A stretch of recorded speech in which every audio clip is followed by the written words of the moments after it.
اعوذ باللہ من الشیطان الرجیم، بسم اللہ الرحمن الرحیم۔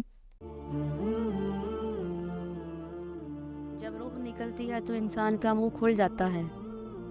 ہونٹ کسی بھی قیمت پر آپس میں چپکے ہوئے نہیں رہ سکتے۔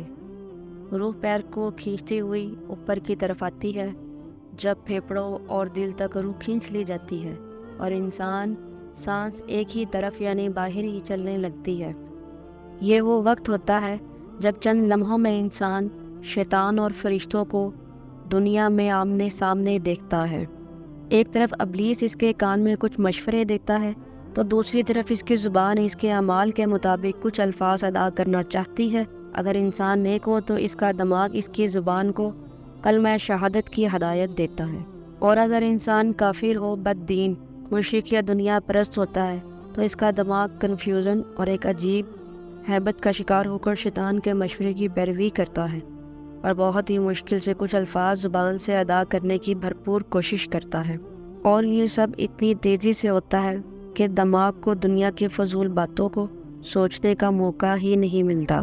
انسان کی روح نکلتے ہوئے ایک زبردست تکلیف ذہن محسوس کرتا ہے، لیکن تڑپ نہیں پاتا، کیونکہ دماغ کو چھوڑ کر باقی جسم کی روح اس کے حلق میں اکٹھی ہو جاتی ہے اور جسم ایک گوشت کے بے جان لوتھڑے کی طرح پڑا ہوتا ہے جس میں کوئی حرکت کی گنجائش نہیں رہتی۔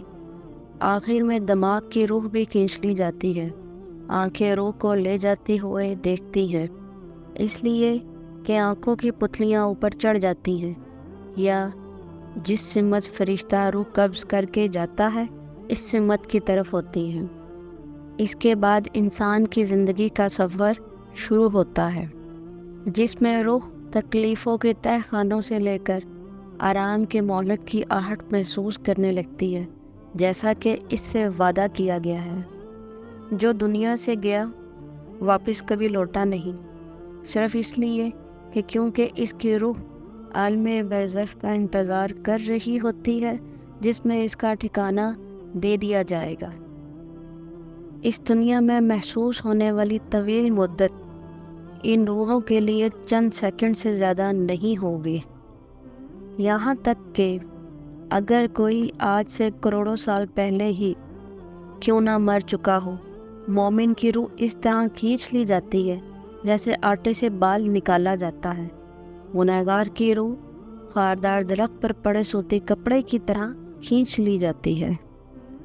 اللہ سبحانہ و تعالی ہم سب کو موت کے وقت کلمہ نصیب فرما کر آسانی کے ساتھ روح قبض فرما اور نبی پاک صلی اللہ علیہ وآلہ وسلم کا دیدار نصیب فرما، آمین یا رب العالمین۔